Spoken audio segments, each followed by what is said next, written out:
Alors, ce garçon est né en 1987. Ça va. Il est né dans l'une des plus belles villes du monde. Il est né à Marseille. Donc, tu es obligé de supporter l'OM. Et on est même maintenant l'assurance santé de l'OM et des joueurs. Donc, Ah oui. ouais.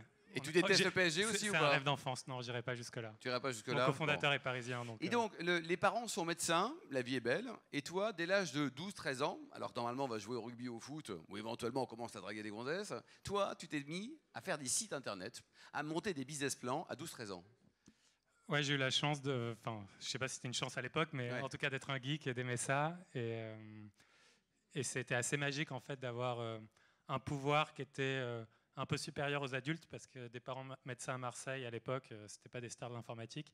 Et du coup, faire des trucs qu'ils sont pas capables de faire, et c'était un plaisir assez extraordinaire. Ouais. Après, donc, tu as l'école d'ingénieur et tu vas créer ta première boîte. Et donc là, nous sommes dans le domaine de l'aviation et tu as inventé des sièges magiques. On a en effet, avec mes deux cofondateurs, on était assez jeunes et un peu.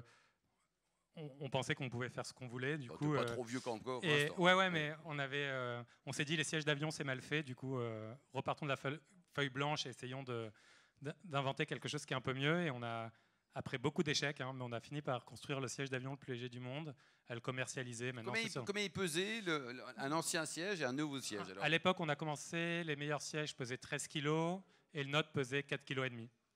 Donc c'était 2 tonnes d'économie par avion, ce qui faisait 4% d'économie de CO2, ce qui était assez monumental pour une compagnie aérienne, et de kérosène. Bon, c'était un peu moins utile les 2 dernières années, mais à l'époque c'était assez important. Et après, il y avait plein de contraintes. On était les premiers à avoir créé un siège en composite et en titane au monde. Et du coup, les normes et la réglementation n'étaient pas adoptées à ça parce qu'elles n'étaient pas faites pour ça. Donc ça a été assez fun d'inventer ça, de monter la supply chain industrielle, d'avoir des gens qui nous riaient au nez parce qu'on avait 23 ans et on avait l'air d'en avoir 16. Donc pas mal de gens nous ont beaucoup rigolé. Mais à force d'efforts et d'innovation et d'itération, on a fini par certifier ce siège et le faire voler. Donc tu as déposé combien de brevets pour tout ça? Parce qu'il y a quand même de la matière grise là. Moi j'ai contribué à une vingtaine. En tout, il y en a une cinquantaine sur ce siège. D'accord. Puis un jour, donc, tu dis je me barre, je veux faire autre chose? C'est un peu plus compliqué que ça, mais j'étais toujours passionné par la santé, par ce tropisme familial.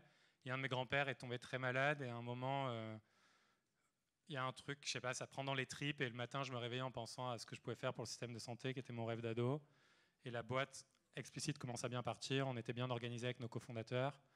Ils étaient tristes que tu partes ou pas? Oui, et moi aussi d'ailleurs. Et après, je pense moi j'ai très mal communiqué, parce que j'ai pas dit exactement pourquoi je partais, parce que je n'étais pas sûr encore de quelle forme ça allait prendre, si j'allais créer la boîte tout de suite, si j'allais d'abord aller faire bosser dans une autre boîte pour apprendre sur la santé. Donc là, tu vends tes parts. J'ai vendu mes parts en plusieurs étapes. Tu l'as vendu combien? J'ai vendu. Ce que je peux communiquer, c'était la valeur de la boîte était en plusieurs dizaines de millions et j'avais autour de 15%. Plusieurs dizaines de millions, enfin. Ouais, c'était moins de 100 et c'était plus de 10. Très bien. Ça, c'est bien. Non, mais c'est bien, c'est bien. Alors, 2016, donc, tu crées Ex Nihilo, là, sur un marché vieux comme Hérode, ça y est, tu rentres dans l'assurance. D'abord, Alan, le nom vient d'où, là? C'était un jour, tu es tombé sur Alan Parsons Project, je sais pas. Ouais, non, alors, il y a un côté assez pragmatique qui était chercher un prénom en 4 ou 5 lettres, 2 syllabes, qui marchait partout dans le monde, idéalement, qui commençait par un A, comme ça on était en haut des classements quand il y avait des classements. Et j'ai lu, je lisais 2 bouquins en parallèle. Un qui s'appelle The Innovators de Isaacson, qui a écrit aussi la bio de Steve Jobs, etc.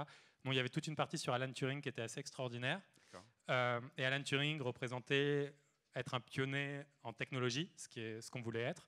Et je lisais un autre bouquin qui était sur l'innovation ratée dans le système de santé aux US, donc The Digital Doctor de Bob Watcher. Et il y avait des intros de chapitres de Alan Watts, que je ne connaissais pas à l'époque, mais qui est un philosophe britanno-américain qui a beaucoup écrit sur le bien-être et comment être plus humain, entre guillemets. Et cette combinaison du meilleur de la technologie et du meilleur du bien-être, avec un nom de domaine, alan.eu à l'époque n'était pas très cher, faisait un combo qui était assez imbattable pour commencer une boîte. Alors ton métier, c'est quoi exactement? Notre métier, si on le prend à long terme, c'est d'essayer de rendre la santé et le bien-être plus accessible, plus intuitif et plus proactif pour tous. Donc qu'est-ce que ça veut dire? C'est une mission qui est assez vaste. Ça veut dire qu'on essaye de faire en sorte qu'on a créé plusieurs briques dans notre produit. Une brique d'assurance complémentaire santé, donc on est un vrai assureur avec une licence de la CPR, qui est l'autorité de contrôle. on gère toute la chaîne de valeur de la gestion du risque, création des produits, gestion des sinistres, etc., ce qui nous permet de rembourser beaucoup plus vite que le marché en moyenne. Donc ça, c'est une grosse brique auquel on a ajouté plein de services de santé pour être beaucoup plus que juste un assureur, mais être un vrai partenaire santé des gens. Donc ça passe par une équipe médicale avec qui vous pouvez chatter, qui vous répond en moins de 12 heures, avec des généralistes, des pédiatres, des diététiciens, des dermatos, etc. La possibilité de pouvoir tester sa vue dans l'application et commander des lunettes en 2 minutes et être livré en 2 jours et tester ses lunettes en réalité augmentée. On a aussi un énorme focus sur la santé mentale et le bien-être mental. Donc on a toute une offre pour les entreprises et les individus autour de la santé mentale qui aide à accompagner les cas, enfin à anticiper et gérer les cas de burn-out, de syndrome de l'imposteur, de comment gérer une crise personnelle et sans l'amener trop au bureau, et à la fois une toolkit pour les salariés et les managers, et ça grandit très bien. Donc voilà, c'est cette offre complète qui va des TPE aux indépendants, aux boîtes du CAC 40. Alors c'est ça, la clientèle, tu es vraiment B2B, hein? On est en B2B principalement, on a aussi beaucoup d'indépendants, on opère dans 3 pays, France, Espagne et Belgique. Oui. On couvre un peu plus de 300 000 personnes maintenant, ce qui représente 200 millions de revenus en gros. Et on couvre de la TPE à des filiales, des grosses filiales de boîtes du CAC 40. Alors, tous tes confrères, là, parce qu'il n'y a quand même pas des boîtes d'assurance qui se créent tous les jours. Hein. La dernière, c'était en 86 de mémoire, quand je lisais ta bio. Là. Les AXA, qui sont nos amis, hein, les Allianz, qui sont nos amis, tous ces gens-là sont nos amis. Mais comment ils te regardent? Ils sont inquiets, ils se disent, il va nous bouffer. Je pense qu'il faut leur demander. Nous, on se concentre assez peu sur la compétition, en fait.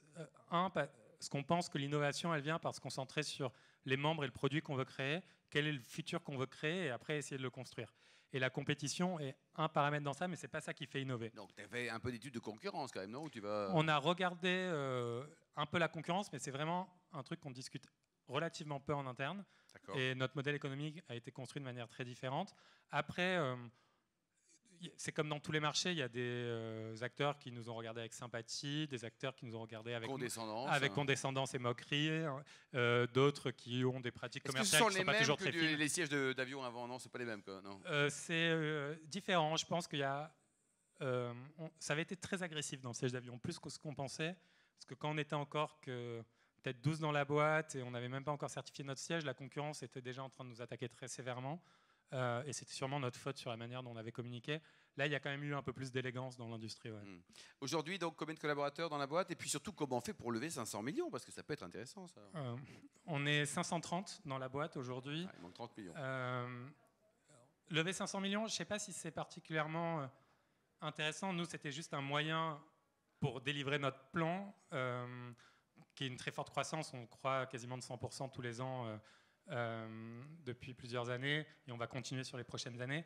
Et du coup, comment on fait pour lever? C'est une vision, une équipe, un produit et en fait montrer un plan d'exécution dans le passé. C'est-à-dire, s'il y a 1 an ou 2 ans, on a dit qu'on allait faire ça et qu'on l'exécute, les investisseurs vont avoir tendance à croire que ce qu'on dit pour les 2 prochaines années, on va l'exécuter. C'est crédible. Et c'est ce pacte de confiance qui se crée dans le temps. Et donc, nos investisseurs, et là, ceux qui ont l'idée le dernier tour, sont des gens qui nous suivaient depuis plus de 2 ans, donc, voire plus, et du coup ont vu vraiment notre exécution. Et encore une fois, il y a plein d'incertitudes dans une boîte à notre stade. On n'a que 6 ans, on a plein de choses à faire. On couvre 300 000 personnes quand on pourrait en couvrir 300 millions en Europe. Donc on est vraiment au tout début de l'histoire. Donc il y a du risque, mais je pense que la confiance venait dans notre capacité à gérer ce risque, à attirer des talents de partout dans le monde. Et je pense qu'une de nos vertus, c'est d'attirer des gens. Au lieu d'avoir une fuite des cerveaux vers la Silicon Valley, c'est faire revenir beaucoup de gens de la Silicon Valley en Europe. Et ça séduit parce qu'on voit qu'on a une capacité à développer du produit, de la technologie qui est assez différenciée. Alors ça fait quoi le matin de se réveiller en disant, tiens, ce matin, je suis une licorne?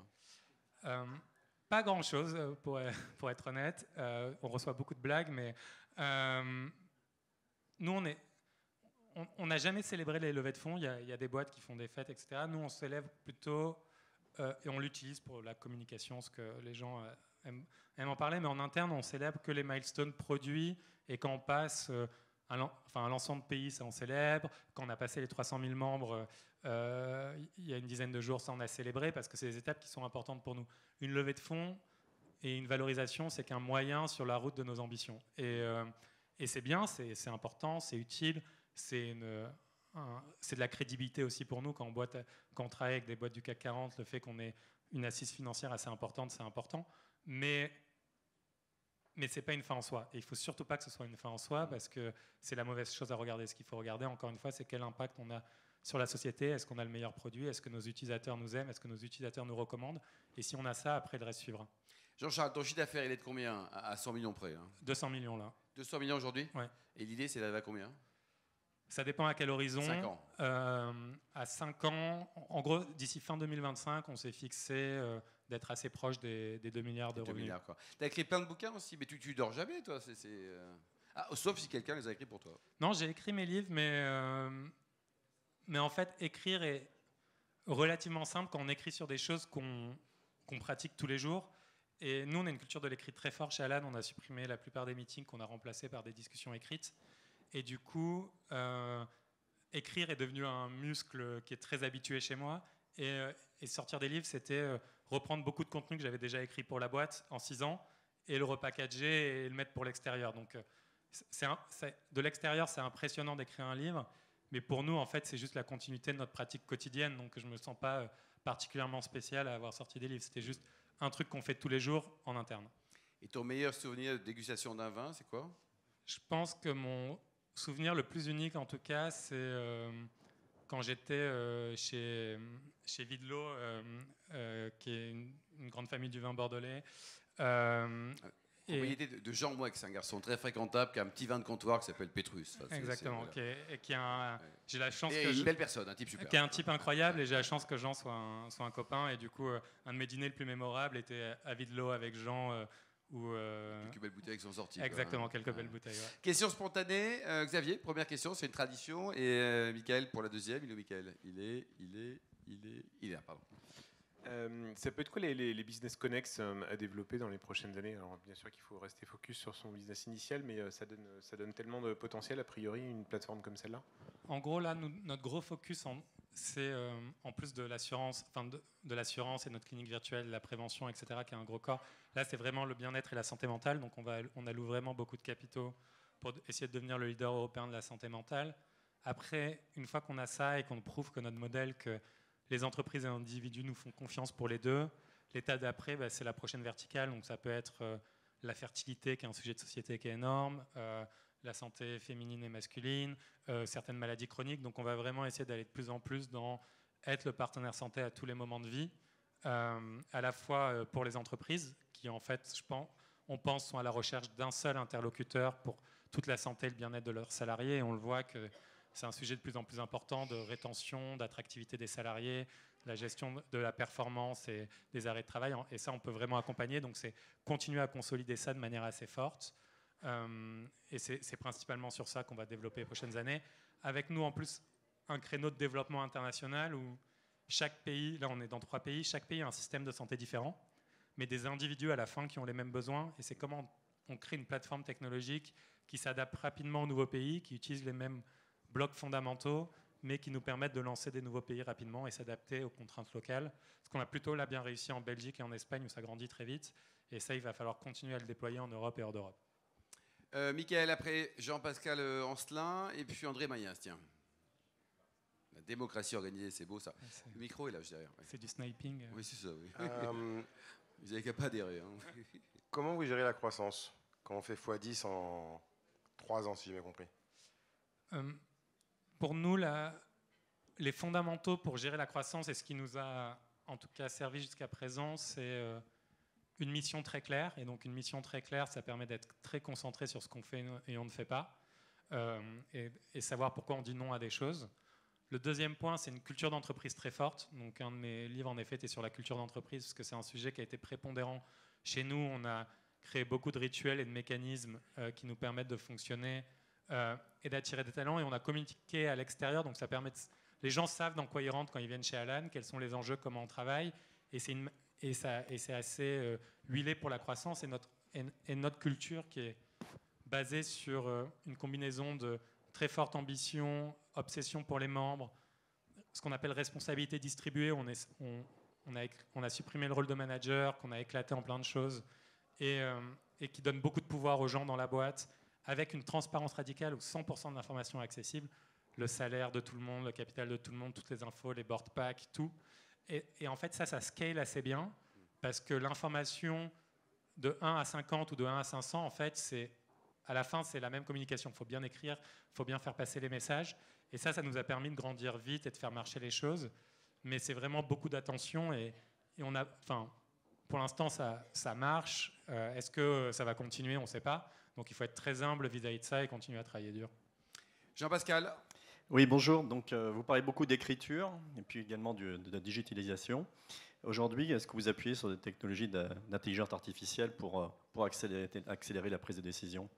Alors, pas pour nos décisions internes, mais en revanche, on utilise du machine learning pour de la reconnaissance de documents, pour les remboursements plus rapides, sur la gestion de la fraude, pour donner des outils à nos médecins de notre équipe virtuelle qui répondent par chat pour qu'ils aient toutes les informations et qui répondent plus vite, pour notre customer service, pour qu'il y ait un triage automatique et des pré-réponses aussi et qu'ils puissent sélectionner. Donc, on utilise du machine learning un peu partout dans le produit et on va continuer. On n'est qu'au début de cette histoire-là pour optimiser, être de plus en plus rapide et offrir une expérience de meilleur en meilleur.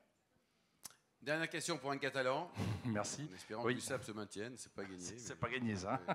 Non, 2 questions, je vais en profiter. La première, quelle est la part de votre capital qui est réservée aux salariés? La première. Et la deuxième, l'IPO, c'est quand? Alors sur la première, on a hors cofondateur, on a réservé, il y a 15% qui est pour les salariés, donc ce qui est plutôt dans la moyenne très haute en Europe, même par rapport aux boîtes de Silicon Valley. Et 100% des salariés d'Alan ont du capital. 100%. 100% tous, ce qui était très important pour nous. Et on a aussi organisé des choses où on donne accès à du secondaire, donc à du rachat d'actions pour les salariés tous les ans. Pour ceux qui sont là depuis plus de 2 ans et demi, pour montrer qu'il y a une valeur concrète à ce qu'on crée. Ça, c'était très important pour nous dès le départ. Et aujourd'hui, l'IPO, il n'y a pas vraiment de ligne d'horizon. On a la levée du capital qu'on a annoncée il y a une dizaine de jours, qui nous donne du cash pour 4 ou 5 ans, jusqu'à qu'on soit profitable en fait. Donc on n'est vraiment pas dans l'urgence d'aller sur les marchés.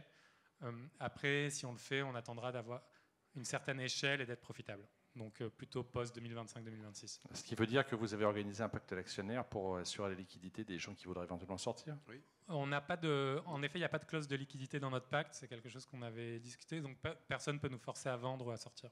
Bonsoir. En France, on dit que 80% des managements affectifs sont amenés à être voués à l'échec. À vous entendre, ça donne vraiment envie, moi qui suis entrepreneur. Votre secret, en dehors du fait que 100% des salariés sont actionnaires, c'est l'ambition ou est-ce que c'est vraiment le but de faire une vraie boîte avec un vrai management affectif? Alors, je ne sais pas si c'est un management affectif, mais en tout cas, c'est un leadership avec beaucoup d'empathie et essayer de comprendre les enjeux. Mais je pense que le secret, c'est la combinaison avec une densité de talent très forte. Donc, c'est des processus de recrutement qui sont assez intenses et continuer à maintenir la densité de talent dans le temps, parce que l'hypercroissance demande ça et de grandir à une vitesse très forte. Donc, c'est la densité de talent, essayer d'attirer que des gens qui sont extraordinaires, leur donner beaucoup de pouvoir, leur donner beaucoup d'informations pour prendre des décisions et créer une culture de faible ego, ce qui est dur à combiner avec l'excellence des talents, mais qui est vraiment très importante, où c'est vraiment des débats d'idées et pas des débats de « je veux prouver que j'ai raison ou que j'ai tort ». Et ça, c'est vraiment un point dont on est assez fier en interne, d'avoir des gens que moi je qualifie, où c'est une chance infinie de travailler avec eux, et à la fois qu'ils soient d'une humilité et qu'ils aient encore un syndrome de l'imposteur, c'est toujours assez formidable à voir. Bon, tout à l'heure, on parlera énergie avec Xavier pendant le dîner. Dernière petite question de concernante. Tu as été également business angel avec toutes les dizaines de millions d'euros que tu as récupérés avec les sièges auto. Tu as investi dans 30 boîtes. Comment tu fais, comment fait-on pour investir sans se tromper? Parce que ça, franchement, ça vaut le coup d'avoir la recette aussi, quoi. Je n'ai pas la recette. Je pense qu'il faut se tromper. Il y a des gens qui font ce métier 10 fois mieux que moi, donc mon allocation de capital maintenant va plutôt vers les fonds. Mais après, il y a juste une chance qui est que être investisseur, c'est accéder aux meilleurs deals. Et quand on est entrepreneur depuis assez longtemps, on a des potes qui sont entrepreneurs, avec qui on a créé une relation, qui nous donne accès à leur levée de fonds. Et c'est des gens on sait que quoi qu'il fasse, en fait, la probabilité de succès est sûrement plus haute que le reste du marché. Et pour l'instant, pour moi, ça a toujours très bien payé d'investir chez des gens en qui j'avais confiance. Mais ce n'est pas du tout un processus analytique. C'est surtout quand on investit très tôt, c'est est-ce que c'est quelqu'un, si j'avais réussi à le débaucher, je serais vraiment très content. C'est déjà souvent un très bon signal. Et est-ce que je trouve qu'ils sont excellents dans leurs convictions et ce qu'ils construisent. Merci beaucoup, applaudir très chaleureusement Jean-Charles. Bravo, bravo. Merci beaucoup. Félicitations.